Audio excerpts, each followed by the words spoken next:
Hi students, welcome to learn with SRG.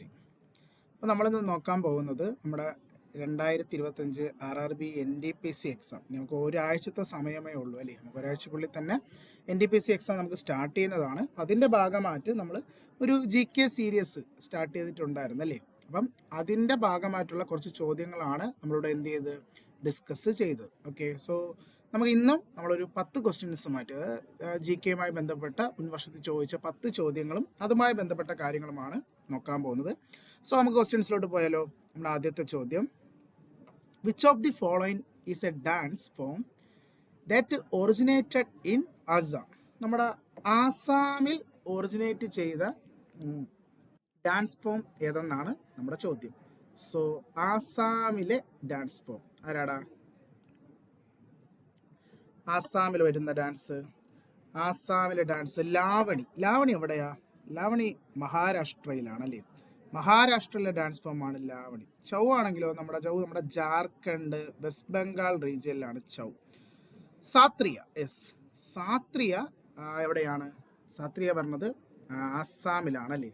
നമ്മുടെ സാത്രിയ നമ്മുടെ എന്ത് കൂടിയാണ്? നമ്മുടെ ഒരു ക്ലാസിക്കൽ ഡാൻസ് കൂടിയാണല്ലേ? നമ്മുടെ ഒരു ക്ലാസിക്കൽ ഡാൻസ് കൂടിയാണ് ഏത്? സാത്രിയ. സാത്രിയ എവിടെയാണ്? ആസാമിലാണ്. സോ ആൻസർ ഓപ്ഷൻ സി, സാത്രിയാണ് അല്ലേ? സാത്രിയ നമ്മളൊരു ക്ലാസിക്കൽ ഡാൻസ് കൂടിയാണ് ഏത്? സാത്രിയ എന്ന് പറയുന്നത്. ഓക്കെ, ഗർഭയോ?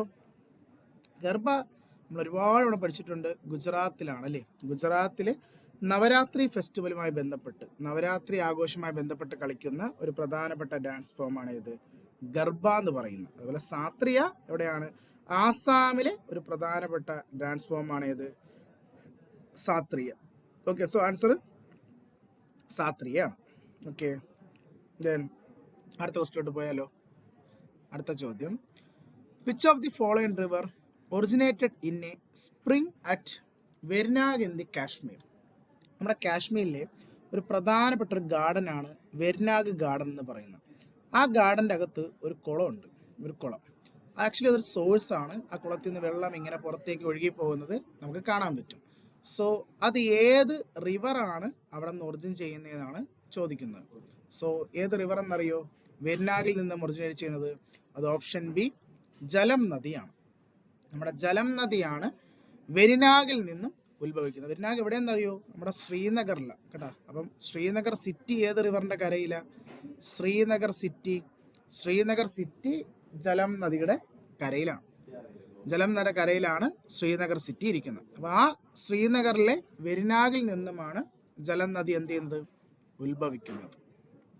ഓക്കെ, നല്ല ചോദ്യം. നമുക്ക് ഈ ടൈപ്പ് ക്വസ്റ്റ്യൻസ് ഒരുപാട് ചോദിക്കും. ഇപ്പോൾ ചിനാബ് ആണെങ്കിൽ എവിടെയാ ചിനാബ്? ചിനാബ് ഹിമാചൽ പ്രദേശിലെ ചന്ദ്രാഭാഗ എന്ന് പറയുന്ന ഒരു പ്ലേസിൽ നിന്ന്, അത് നദി, രണ്ട് നദിയാണ്, ചന്ദ്രയും ഭാഗയും. അവിടെ നിന്നാണ് ഹിമാചൽ. രവിയും ബിയാസും ആണെങ്കിൽ ഇത് രണ്ടും ഒരേ സ്ഥലമാണ്. ഹിമാചലിൽ ഏത് പാസ്സാ? റോക്തങ് പാസ് അല്ലെ? ഹിമാചൽ പ്രദേശിലെ റോക്തങ് പാസിൽ നിന്നുമാണ് ആരൊക്കെ? രവിയും ബിയാസും ഒറിജിനേറ്റ് ചെയ്യുന്നത്. രവിയും ബിയാസും എവിടെയാണ്? റോക്തങ് പാസ് ഏ സ്റ്റേറ്റാ? ഹിമാചൽ പ്രദേശിലാണ്. ഓക്കെ, സോ നമുക്ക് ഈ റിവറിൻ്റെ ഒക്കെ ഒറിജിൻ എന്ത് ചെയ്യും? ഈ രീതിയിൽ നമുക്ക് എന്ത് ചെയ്യും? ക്വസ്റ്റ്യൻസ് വരാറുണ്ട്. ഓക്കെ, ദെൻ അടുത്ത ക്വസ്റ്റ്യനിലോട്ട് പോയാലോ. അടുത്ത ചോദ്യം എന്താണ്? Which of the following festival is held on A new moon day? New moon ഡേയിൽ ആഘോഷിക്കുന്ന ഫെസ്റ്റിവൽ ഏതെന്നാണ് ചോദ്യം. ന്യൂ മൂൺ ഡേയിൽ. സോ നമുക്കറിയാം, നോർമലി നമുക്ക് 2 ഡേ ആണല്ലേ? ന്യൂ മൂൺ എന്ന് പറഞ്ഞാൽ എന്താ? അമാവാസി അല്ലെ? അമാവാസിയാണ് ന്യൂ മൂൺ. അതുപോലെ നമുക്ക് എന്തുണ്ട്?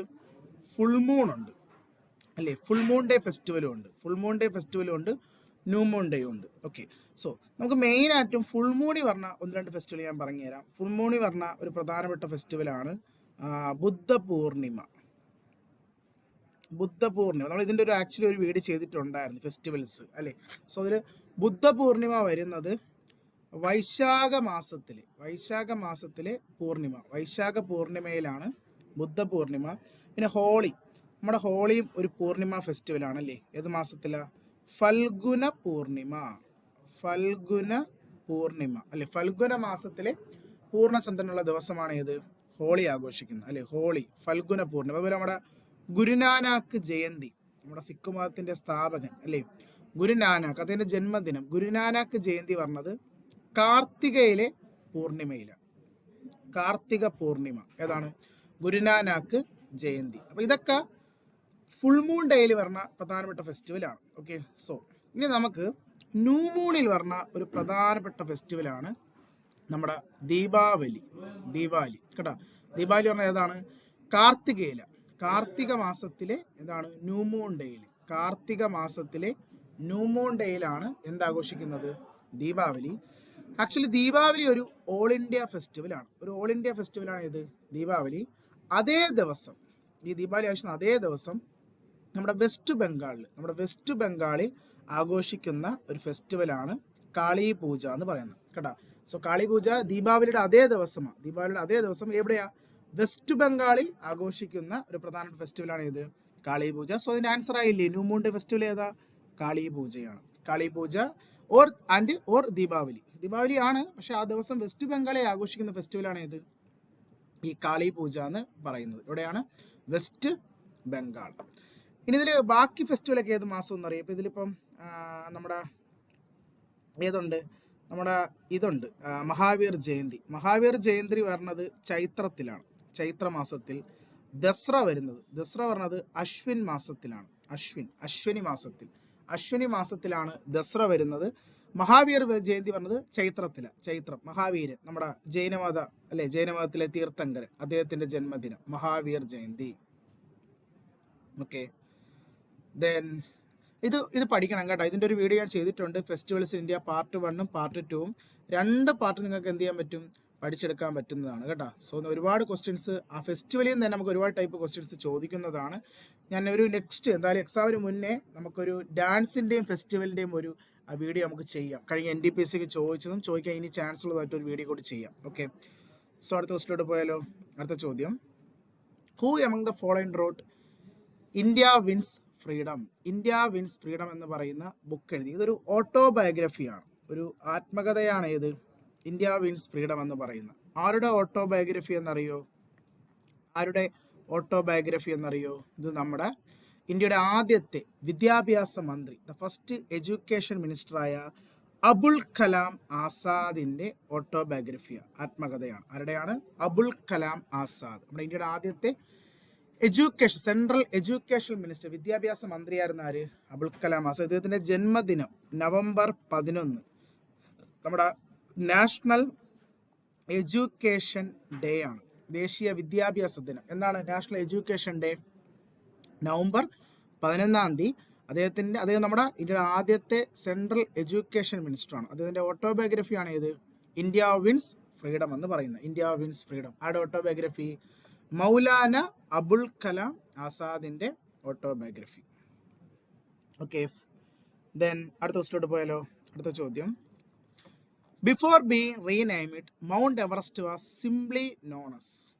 അതായത് നമ്മുടെ എവറസ്റ്റ് കൊടുമുടി ഇല്ലേ, നമ്മുടെ എവറസ്റ്റ് കൊടുമുടിക്ക് ആ പേര് കിട്ടുന്നതിന് മുമ്പ് എവറസ്റ്റ് കൊടുമുടിക്ക് വേറൊരു പേരുണ്ടായിരുന്നു. ഓക്കെ, അതെന്തെന്നാണ് ചോദ്യം. സോ മൗണ്ട് എവറസ്റ്റിൻ്റെ ആദ്യകാല പേരെന്ന് പറയുന്നത് പീക്ക് 15 എന്നാണ് അറിയപ്പെട്ടത്. എത്രയാണ്? പീക്ക് 15 കേട്ടോ. പീക്ക് 15 എന്നാണ് മൗണ്ട് എവറസ്റ്റ് ആദ്യ കാലഘട്ടങ്ങളിൽ അറിയപ്പെട്ടത്. പിന്നീടാണ് ഇതിൻ്റെ പേര് എന്തായത്? ഇതിനെ നമ്മൾ നമ്മുടെ മൗണ്ട് എവറസ്റ്റ് എന്നൊരു പേര് ഇതിന് ലഭിച്ചത് കേട്ടോ. ആദ്യകാല പേരെന്തായിരുന്നു? പീക്ക് 15 എന്നാണ്. അതുപോലെ എവറസ്റ്റ് ഏത് രാജ്യത്താണ്? എവറസ്റ്റ് നമുക്കറിയാം നേപ്പാളിലാണ്. എന്നാൽ നേപ്പാളിൽ വേറൊരു പേരും ഉണ്ടല്ലേ. നേപ്പാളിൽ എന്താ പേര്? നേപ്പാളിൽ സാഗർ മാത എന്ന പേരിലാണ് എവറസ്റ്റ് അറിയപ്പെടുന്നത് അല്ലേ. ഇവിടെ എന്ത് പേരിലാണ്? സാഗർ മാത എന്ന പേരിലാണ് എവറസ്റ്റ് ഇവിടെ അറിയപ്പെടുന്നത്, നേപ്പാളിൽ അറിയപ്പെടുന്നത് കേട്ടോ. നേപ്പാളിൽ എവറസ്റ്റിൻ്റെ പേര് എന്താണ്? സാഗർ മാത എന്ന പേരിലാണ് ഇവിടെ അറിയപ്പെടുന്നത്, നേപ്പാളിൽ. അതുപോലെ ടിബറ്റിലും ഒരു പേരുണ്ട്. എവറസ്റ്റിൻ്റെ ടിബറ്റിലെ പേരാണ് ചോമോ ലാങ്മ എന്ന പേരിലാണ് ടിബറ്റിൽ ഇത് അറിയപ്പെടുന്നത് കേട്ടോ. ഇതിൻ്റെ ഹൈറ്റ് എത്രയാടാ? എവറസ്റ്റ് നമുക്കറിയാം ലോകത്തിലെ ഏറ്റവും ഉയരം കൂടിയതാണ് 8848 മീറ്റർ അല്ലെ. 8848 മീറ്റർ ഉള്ള മൗണ്ട് എവറസ്റ്റ് അഥവാ ആദ്യകാല പേര് പീക്ക് 15 എന്നും പറയും കേട്ടോ. നേപ്പാളിൽ സാഗർമാത എന്നും ടിബറ്റിൽ ചോമോ ലാങ്മ എന്നും അറിയപ്പെടുന്നു. ആര്? Mount Everest. ഓക്കെ, നല്ല ചോദ്യം, നല്ലൊരു ചോദ്യമാണ്, നോട്ട് ചെയ്ത് വെക്കുക. ഓക്കെ, അടുത്ത സ്റ്റോട്ട് പോയാലോ. അടുത്ത ചോദ്യം, the festival of Sikkim is also known as ഭൂമി പൂജ ഓ ചാണ്ടി പൂജ. ഭൂമി പൂജ, ഭൂമി പൂജ എർത്ത്, നമ്മുടെ എർത്തിനെ, നമ്മുടെ ഭൂമി ഉണ്ടല്ലോ, ഭൂമിയെ പൂജ ചെയ്യുന്ന സിക്കിമിലെ ഒരു ഫെസ്റ്റിവൽ ഏതെന്നാണ് നമ്മുടെ ചോദ്യം. സോ ഇതിലേതാണ്? ആക്ച്വലി ഇതിൽ കൊടുത്തിരിക്കുന്ന ഫെസ്റ്റിവൽസ് എല്ലാം മെയിൻലി സിക്കിമിൽ നടക്കുന്ന ഫെസ്റ്റിവൽസ് ആണ്. ഓക്കെ, ഇതിൽ ഇന്ദ്രജാത്ര മാത്രമാണ് നേപ്പാളിലെ ഒരു ഫെസ്റ്റിവലാണ് ഏത്? ഇന്ദ്രജാത്ര. ബാക്കിയെല്ലാം എവിടത്തെയാണ്? സിക്കിമിലെ തന്നെ എന്താണ്, പല പല ഫെസ്റ്റിവലാണ്. ഓക്കെ, ഇതിലിപ്പം ലോസർ നമുക്കറിയാം. ലോസർ ഇന്ദ്രജാത്ര എന്ന് വെച്ചാൽ ഇന്ദ്രജാത്ര കാഠ്മണ്ഡുവിൽ, നേപ്പാളിലെ കാഠ്മണ്ഡുവിൽ നടക്കുന്ന ഒരു പ്രധാനപ്പെട്ട ഫെസ്റ്റിവലാണ് ഇന്ദ്രജാത്ര കേട്ടോ. കാഠ്മണ്ഡുവിൽ നടക്കുന്ന പ്രധാന ഒരു കൾച്ചറൽ ഫെസ്റ്റിവലാണ് ഇന്ദ്രജാത്ര. ലോസർ നമുക്കറിയാം. Loser actually Tibetan new year എന്ന് പറയും അല്ലേ, ടിബറ്റിൻ്റെ ന്യൂ ഇയർ അല്ലേ, ടിബറ്റൻ ന്യൂ ഇയർ ആണ് ലോസർ അല്ലേ. അപ്പോൾ അതെന്തായാലും അത് ഇതല്ല, എന്തല്ല, ഭൂമി പൂജയല്ല. ആക്ച്വലി ഭൂമി പൂജ എന്ന് പറഞ്ഞാൽ ഓപ്ഷൻ സി സഖേവയാണ്. സഖേവ ഫെസ്റ്റിവൽ എന്ന് പറയുന്നത് സിക്കിം നടക്കുന്ന ഒരു പ്രധാനപ്പെട്ട എന്താണ്, ഒരു എന്ത് ഫെസ്റ്റിവലാണ്? ഒരു ഭൂമി പൂജയാണ് എന്തെന്ന് പറയുന്നത് ഈ ഫെസ്റ്റിവൽ. ഏതാണ്? ഈ സഖേവ ഫെസ്റ്റിവലാണ് പൂജ. അതുപോലെ സിക്കിമിലെ വേറൊരു പ്രധാന ഫെസ്റ്റിവലാണ് ലോസോങ് അല്ലേ. ലോസോങ് ഒക്കെ നമ്മൾ ഒരുപാട് വട്ടം പഠിച്ചിട്ടുണ്ട് അല്ലേ. എന്താണ്? സിക്കിമിൻ്റെ ന്യൂ ഇയർ ഫെസ്റ്റിവൽ അല്ലേ, സിക്കിം ന്യൂ ഇയർ അല്ലേ, സിക്കിമിൻ്റെ ന്യൂ ഇയർ എന്നാണ് നമ്മൾ അറിയപ്പെടുന്നില്ലേ, സിക്കിം ന്യൂ ഇയർ. ഏത് ഫെസ്റ്റിവൽ? Sikkim new year. ഏത്? ലോസോങ് ഫെസ്റ്റിവൽ അല്ലേ. ലോസോങ് ഫെസ്റ്റിവൽ എവിടെയാണ്? സിക്കിമിൻ്റെ ന്യൂ ഇയർ എന്നാണ് നമ്മൾ അറിയപ്പെടുന്നത് അല്ലേ. സോ ഇതൊക്കെ പ്രധാനപ്പെട്ട എന്താണ്, സിക്കിമിലെ ഫെസ്റ്റിവൽസ് ആണ്. സിക്കിമിലെ ഫെസ്റ്റിവൽസ് കേട്ടോ. ഇതും സിക്കിമിലാണ് കേട്ടോ. ഈ ബരഹിംസോങ്ങും ഇതും സിക്കിമിലെ ഒരു പ്രധാനപ്പെട്ട ഒരു കൾച്ചറൽ ഫെസ്റ്റിവലാണ്. ഓപ്ഷൻ ഡിയും അവിടെ തന്നെയാണ്, സിക്കിമിലെ ഒരു പ്രധാനപ്പെട്ട ഫെസ്റ്റിവലാണ്. ഓക്കെ, സോ നോട്ട് ചെയ്ത് വെക്കുക. സിക്കിമിലെ ഫെസ്റ്റിവൽ എനിക്ക് കിട്ടിയാൽ ഉറപ്പായിട്ടും എന്ത് ചെയ്യുക, ആൻസർ ചെയ്യുക. അപ്പോൾ സഖേവ ഫെസ്റ്റിവലാണ് ഭൂമി പൂജ, എർത്ത് ഫെസ്റ്റിവൽ കേട്ടോ, എർത്ത് പൂജ കേട്ടോ, സഖേവ എവിടെ? Sikkim. Then next, which among the following mountain is located near the river Dauli Ganga? ഡൗലി ഗംഗയുടെ കരയിലിരിക്കുന്ന എന്താണ് മൗണ്ടൻ ആരെന്നാണ് ചോദ്യം. അപ്പോൾ ഡൗലി ഗംഗ. സോ ഡൗലി ഗംഗ നമ്മുടെ ഉത്തരാഖണ്ഡിലെ ഒരു പ്രധാനപ്പെട്ട നദിയാണ്. ആര്? ഈ ഡൗലി ഗംഗ എന്ന് പറയുന്നത് നമ്മുടെ ആക്ച്വലി ഇത് നമ്മുടെ ഉത്തരാഖണ്ഡിലെ അളകനന്ദ നദിയിലേക്ക് വന്നു ചേരുന്ന ഒരു നദിയാണ്. ഉത്തരാഖണ്ഡിലെ അളകനന്ദ ഉണ്ടല്ലോ, ഭഗീരഥി അളകനന്ദ, അതിൽ അളകനന്ദയിൽ വരുന്നൊരു നദിയാണ് ഡൗലി ഗംഗ. ഈ ഡൗലി ഗംഗയുടെ കരയിലിരിക്കുന്ന മൗണ്ടൻ റേഞ്ച് എന്നാണ് ചോദ്യം. സോ ഉത്തരാഖണ്ഡ് എന്ന് കിട്ടിയല്ലോ. സോ ഇതിന് നോക്ക്, ഇതിലിപ്പം കാമറ്റ് എവിടെയാണ്? ഉത്തരാഖണ്ഡാണ് അല്ലേ, ഉത്തരാഖണ്ഡിലാണ് കാമറ്റ്. പക്ഷെ അന്നപൂർണ്ണ എവിടെയാ? അന്നപൂർണ്ണ വരുന്നത് എവിടെയാണ്? നമ്മുടെ നേപ്പാളിലാണ് അല്ലേ. നേപ്പാളിലാണ് ആര് പറഞ്ഞത്? അന്നപൂർണ്ണ പറഞ്ഞത് അല്ലേ. പിന്നെ ഹാത്തി പർവ്വത്, എലിഫന്റ് പീക്ക്. ഹാത്തി പർവ്വത് എന്ന് പറഞ്ഞാൽ എലിഫന്റ് ആണ്, ഹാത്തി എലിഫന്റ് അല്ലേ, എലിഫന്റ് പീക്ക്. ഇത് ആക്ച്വലി ഇതും ഉത്തരാഖണ്ഡിൽ വരുന്നതാണ്. സോ ഇതിൽ ഈ ഡൗലി ഗംഗയുടെ കരയിരിക്കുന്ന പീക്ക് വേറെ ആരുമില്ല, അന്നപൂർണ്ണയാണ്. നമ്മുടെ നന്ദാദേവിയാണ്. ആരാണ്? നന്ദാദേവിയാണ് ഡൗലി ഗംഗയുടെ കരയിലിരിക്കുന്ന മൗണ്ടൻ പീക്ക് എന്ന് പറയാം. നമുക്കറിയാം നന്ദാദേവിക്ക് വലിയൊരു പ്രത്യേകതയുണ്ട്. കംപ്ലീറ്റ് ആറ്റും അല്ലേ, പൂർണ്ണമായും ഇന്ത്യയിലിരിക്കുന്ന ഹയസ്റ്റ് പീക്കാണ് ആര്? നന്ദാദേവി അല്ലേ, പൂർണ്ണമായും. കാരണം ഇന്ത്യയിലെ ഹയസ്റ്റ് പീക്ക് മൗണ്ട് K2 ആണ് അല്ലേ, K2 ആണ് ഹയസ്റ്റ് പീക്ക്. പക്ഷെ K2 ഇരിക്കുന്ന എവിടെയാ? പാകക്കുപ്പേട്, കാശ്മീര. പിന്നെ പറഞ്ഞാൽ നമ്മുടെ കാഞ്ചൻജംഗ സിക്കിമിലുണ്ടെങ്കിലും സിക്കിം നേപ്പാളിലാറ്റാണ് അത് കിടക്കുന്നത്. സോ പൂർണ്ണമായി ഇല്ല. സോ പൂർണ്ണമായി ഇന്ത്യയിലിരിക്കുന്നതിൽ ഹയസ്റ്റ് പീക്കാണ് ആരെന്ന് പറയുന്നത്? നമ്മുടെ നന്ദാദേവി. എന്താണ്? നന്ദാദേവി പീക്ക് ഇരിക്കുന്നത് ഏത് റിവറിൻ്റെ കരയിലാണ്? നമ്മുടെ ഡൗലി ഗംഗ നദിക്കരയിലാണ് ആരിയിരിക്കുന്നത്? നന്ദാദേവി സ്ഥിതി ചെയ്യുന്നത്. ഓക്കെ, ദെൻ അടുത്ത ക്വസ്റ്റിലോട്ട് പോയാലോ. നമ്മുടെ അടുത്ത ചോദ്യം, in which of the following towel will you find the കച്ചാരി Reigns? ഇതൊരു അടിപൊളി നല്ലൊരു ചോദ്യമാണ്, ഒരു സ്ട്രാറ്റജിക്കാണ്. കേട്ട് പരിചയമില്ലെങ്കിൽ ഒരു തവണയെങ്കിലും ഗൂഗിളിൽ ഈ സ്ഥലം ഒന്ന് കണ്ടുവച്ചിരിക്കുക. നാഗാലാൻഡിലെ ഒരു പ്രധാനപ്പെട്ട സ്ഥലമാണ് ഈ കച്ചാരി റൈൻസ് എന്ന് പറയുന്നത് കേട്ടോ. നമുക്കിതായി കാണുന്ന പോലുള്ള ഈ പറഞ്ഞ പോലെ മഷ്റൂമിൻ്റെ നമ്മുടെ കുമിളുണ്ടല്ലോ, മഷ്റൂമിൻ്റെ രീതിയിലുള്ള ഇങ്ങനത്തെ കുറേ സ്റ്റാച്ചുകൾ, പ്രതിമകളുള്ള ഒരു സ്ഥലമാണ് ഈ കച്ചാരി റൈൻസ് എന്ന് പറയുന്നത്. ഇത് നാഗാലാൻഡിലെ ഡിമാപ്പൂർ എന്ന് പറയുന്ന സ്ഥലത്താണ് ഇരിക്കുന്നത്. ഡിമാപ്പൂർ സിറ്റിയിൽ, ഡേ ടൗണിലാണ്, ഡിമാപ്പൂർ ടൗണിലാണ് ഈ കച്ചാരി റൈൻസ് സ്ഥിതി ചെയ്യുന്നത്. ഏത് സ്റ്റേറ്റാണ്? നാഗാലാൻഡ്. എവിടെയാണ്? നാഗാലാൻഡിലാണ്. സോ നല്ലൊരു ചോദ്യം കേട്ടോ, അതൊന്ന് നോട്ട് ചെയ്ത് വെച്ചേട്ടാ. കച്ചാരി റൈൻസ് ചിലപ്പോൾ സ്റ്റാറ്റിക്കിൽ അത് ഡയറക്റ്റായിട്ട് എന്ത് ചെയ്യും, ആ ക്വസ്റ്റ്യൻ കിട്ടാം. ഒന്ന് ഈ സ്ഥലം കണ്ടുകൂടെ വെച്ചേക്കും കേട്ടോ, ഈ സ്ഥലം ഒന്ന് കണ്ടുകൂടെ വെച്ചേക്കും, ഉറപ്പായിട്ടും കിട്ടും. ദെൻ അടുത്ത ക്വസ്റ്റ്യനോട്ട് പോയാലോ. അടുത്ത ചോദ്യം, in India where is the slash and burn agriculture known as Kuruwa? നമ്മുടെ രാജ്യത്തിൽ ഒരു പ്രധാനപ്പെട്ട ഒരു ഷിഫ്റ്റിംഗ് കൾട്ടിവേഷനാണ് ഏത്? ഈ സ്ലാഷ് ആൻഡ് ബാൻ എന്ന് പറയുന്നത്. അത് കത്തിക്കുക, ചാരമാക്കുക എന്നുള്ളത്, ബാൻ ആൻഡ് സ്ലാഷ്. ഇതിൽ കുറുവ എന്ന് പറയുന്നത് ഇന്ത്യയിൽ എവിടെ, ഏത് പ്രദേശത്തിലെ ബാൻ ആൻഡ് സ്ലാഷ് ഷിഫ്റ്റിംഗ് ആണ് കുറുവ എന്ന് പറയുന്നത്? സോ കുറുവ എവിടെയെന്ന് അറിയോ? കുറുവ നമ്മുടെ ഓപ്ഷൻ സി, ജാർഖണ്ഡിലാണ്. ജാർഖണ്ഡിൻ്റെ ഷിഫ്റ്റിംഗ് കൾട്ടിവേഷൻ്റെ പേരാണെന്ത്?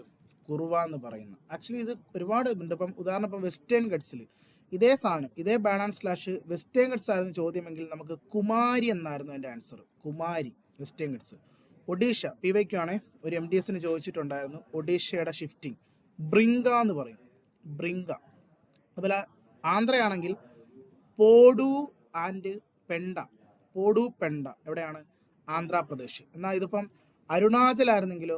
അരുണാചലായിരുന്നെങ്കിൽ ജൂമിങ് എന്ന് പറയും, ജൂമിങ് കൾട്ടിവേഷൻ എവിടെയാണ്? അരുണാചൽ പ്രദേശ്. അരുണാചലിൽ എന്താണ്? ജൂമിങ്. അതുപോലെ മധ്യപ്രദേശ്, അതൊരിക്കൽ ചോദിച്ചിട്ടുണ്ട്. മധ്യപ്രദേശ് എന്താണ്? മധ്യപ്രദേശിൽ ബേവറാണ്, മധ്യപ്രദേശ് ബേവർ കേട്ടോ. ഇതെല്ലാം ഞാൻ ഈ പറഞ്ഞ സ്ലാഷ് ആൻഡ് ബ്ലാൻ ഷിഫ്റ്റിങ്ങിൻ്റെ പല പേരുകളാണ്. ഒരേ സംഭവമാണ്, ഒരേ സംഭവമാണെങ്കിലും പല സ്ഥലത്ത് പല പേരാണ്. ഇതിലിപ്പോൾ നമുക്ക് ചോദിച്ച ക്വസ്റ്റ്യൻ കുറുവയാണ്. കുറുവ എന്ന പേര് ഇതിന് കിട്ടുന്നത് ജാർഖണ്ഡിലാണ്. ജാർഖണ്ഡിലാണ് കുറുവ എന്നൊരു പേര് ഇതിന് ലഭിക്കുന്നത്, ഷിഫ്റ്റിങ്ങിൻ്റെ പേര്. ഓക്കെ, അത് നോട്ട് ചെയ്യണം കേട്ടോ, ഒരു ഇമ്പോർട്ടൻറ്റ് ക്വസ്റ്റ്യൻ ആണിത്. ഓക്കെ, ദെൻ അടുത്ത സ്റ്റോട്ട് പോയല്ലോ. അടുത്ത ചോദ്യം, Madagascar is located in the dash ocean? ഏത് ഓഷ്യനിലാണ് മഡഗാസ്കർ ഇരിക്കുന്നത്? നല്ലൊരു ചോദ്യമാണ്. ആക്ച്വലി നമ്മുടെ സീസൺ എടുക്കുമ്പോൾ, നമ്മുടെ സീസണിൽ നമ്മുടെ സൗത്ത് വെസ്റ്റ് മൺസൂൺ അല്ലേ, നമ്മുടെ മഴക്കാലം, ഏത് മൺസൂൺ? സൗത്ത് വെസ്റ്റ് മൺസൂൺ ഉണ്ടല്ലോ, അത് ആക്ച്വലി ഇന്ത്യയിൽ എത്തുന്നത്, അല്ലെങ്കിൽ അത് എവിടെ നിന്നാണ് ഫോം ആവുന്നതെന്ന് ചോദിച്ചാൽ നമ്മുടെ മഡഗാസ്കറിൽ നിന്നുമാണ് അത് രൂപപ്പെടുന്നത് അല്ലേ. നമ്മുടെ സൗത്ത് വെസ്റ്റ് മൺസൂൺ ആരംഭിക്കുന്നത് എവിടെ നിന്നാണ്, അല്ലെങ്കിൽ ഫോം ചെയ്യുന്നത് എവിടെയാണ്? മഡഗാസ്കറിൽ നിന്നാണ്. നമ്മുടെ ചോദ്യം, ആ മഡഗാസ്കർ എവിടെയാണ്? മഡഗാസ്കർ ഇരിക്കുന്നത് ഇന്ത്യൻ ഓഷ്യനാണ്. നമ്മുടെ ഇന്ത്യൻ ഓഷ്യനിൽ ഇരിക്കുന്ന ഒരു പ്രദേശമാണ് ഇത്, മഡഗാസ്കർ. ആ മഡഗാസ്കറിൽ നിന്നാണ് നമ്മുടെ ഏത് monsoon? South west monsoon start ചെയ്യുന്നത്. അതൊരു നല്ല ചോദ്യമാണ് കേട്ടോ, അതും ചോദിക്കും. സൗത്ത് വെസ്റ്റ് മൺസൂൺ ആരംഭിക്കുന്ന ഏത്, അതും ഒരു ക്വസ്റ്റ്യൻ ആയില്ലേ. സൗത്ത് വെസ്റ്റ് മൺസൂൺ ഫോം ചെയ്യുന്നത് ഏത് ഓഷ്യനിൽ നിന്ന്, അല്ലെങ്കിൽ ഏത് കടലിൽ നിന്നും? അറബിക്കടലല്ല. പല ആൾക്കാരും ആ വശമായുണ്ട്, സൗത്ത് വെസ്റ്റിലെ കടൽ അറബിക്കടലായതുകൊണ്ട് അറബിക്കടൽ എടുക്കും. അറബിക്കടലിൽ നിന്നല്ല, ഇന്ത്യൻ ഓഷ്യനിൽ നിന്നുമാണ് എന്താരംഭിക്കുന്നത്? സൗത്ത് വെസ്റ്റ് മൺസൂൺ ആരംഭിക്കുക. ഏത് പ്രദേശത്തു നിന്നും? മഡഗാസ്കർ റീജിയനിൽ നിന്നും. ഓക്കെ ഓക്കെ, സോ നമ്മളിവിടെ ഒരു 10 ചോദ്യം, നമ്മുടെ ഈ ഒരു സെഷനിൽ നമ്മുടെ 10 ചോദ്യം ഇവിടെ എടുത്തിട്ടുണ്ട്. സോ നമുക്ക് 10 വ്യത്യസ്തമായിട്ടുള്ള ചോദ്യങ്ങൾ നമുക്ക് കിട്ടിയതല്ലേ. സോ ഈ 10 ചോദ്യങ്ങളും ഇതുമായി ബന്ധപ്പെട്ട കാര്യങ്ങൾ നിങ്ങൾ എന്ത് ചെയ്യുക? നോട്ട് ചെയ്ത് വെക്കുക. വരുന്ന ദിവസങ്ങളിൽ മാക്സിമം എന്നെ കൊണ്ട് പറ്റുന്ന രീതിക്ക് ഞാൻ എന്ത് ചെയ്യും? പ്രീവിയസ് ക്വസ്റ്റ്യൻ നിങ്ങൾക്ക് ചെയ്യുന്നതാണ്. നിങ്ങൾ മാക്സിമം നോക്കിയിട്ട് പോവുക. പിന്നെ ഈ കാര്യങ്ങൾ മാത്രം പഠിച്ച് വെച്ചിട്ട് പോകരുത്. ഏതൊക്കെ ക്വസ്റ്റ്യൻ ആണോ കിട്ടുന്നത്, ഏതൊക്കെ മേഖലയിൽ നിന്നാണോ കിട്ടുന്നത്, ആ കാര്യങ്ങളെപ്പറ്റി എന്ത് ചെയ്യുക? നല്ലപോലെ നോട്ട് ചെയ്ത് മാക്സിമം എന്ത് ചെയ്യുക? ഇനി നമുക്ക് കുറച്ച് ദിവസങ്ങളേ ഉള്ളൂ. അപ്പോൾ മാക്സിമം എന്ത് ചെയ്യുക? കാര്യങ്ങൾ വായിച്ച് പഠിച്ച് എക്സാമിന് എന്ത് ചെയ്യുക? പോവുക. ഓക്കെ, സോ ഞാൻ നെക്സ്റ്റ് വീഡിയോയുമായി വീണ്ടും വരുന്നതാണ്. ഓക്കെ.